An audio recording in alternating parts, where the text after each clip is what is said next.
చంద్రబాబును అవినీతి పరుడని విమర్శించిన చిరంజీవి బేషరతుగా క్షమాపణ చెప్పాలని టీడీపీ ఎమ్మెల్సీ నన్నపనేని రాజకుమారి డిమాండ్ చేశారు. విజయవాడ టీడీపీ అర్బన్ కార్యాలయంలో నిర్వహించిన మీడియా సమావేశంలో ఆమె పాల్గొన్నారు. సీఎంకు కాంట్రాక్టర్లు డబ్బుల మూటలు తప్ప మరేమీ కనిపించవని విమర్శించారు. డీజీపీ యాదవ్ కాంగ్రెస్ పార్టీ తొత్తులా వ్యవహరిస్తున్నారని ఆమె అన్నారు.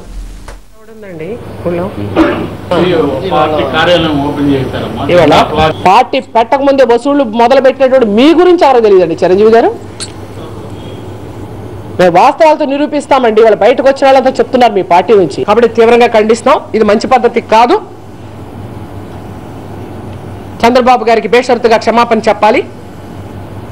నీ వైఖరి మార్చుకోండి చిరంజీవి గారు దయచేసి. డీజీపీ యాదవ్ రిజైన్ చేయాలి. అసలు నాకు తెలిసి ఎవరైనా ఒక ఆఫీసర్ కానీ ఒక మినిస్టర్ కానీ ఒక విమర్శ వచ్చినప్పుడు అది ఈసీ పరిశీలనలో కూడా వెళ్ళిన తర్వాత తీసేస్తారు అనుకున్నప్పుడు ఏమాత్రం ఆత్మామానం ఆత్మగౌరవం నాడు ఎవడు కూడా పదవిలో కొనసాగడండి. మీరు ఎట్ట పుట్టాడో కానీ యాదవ్ అని ఆయన వెంటనే రాజీనామా చేయాలి. అతను తీసేసేదంటే అసలు అతను మొదటిసారి కాదు.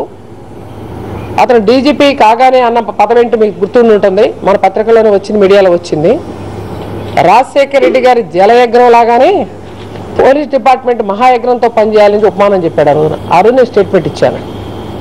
ఏంటంటే జలయజ్ఞం నీకు అంత నచ్చిందా, ధనయజ్ఞంగా మారితే నువ్వు జలయజ్ఞాన్ని మెచ్చుకోవటం ఏంటని చెప్పాను. ఆ రోజు అనుకున్నాం రాజకీయ నాయకుడిగా ఇతను మాట్లాడుతున్నాడు అని చెప్పాను.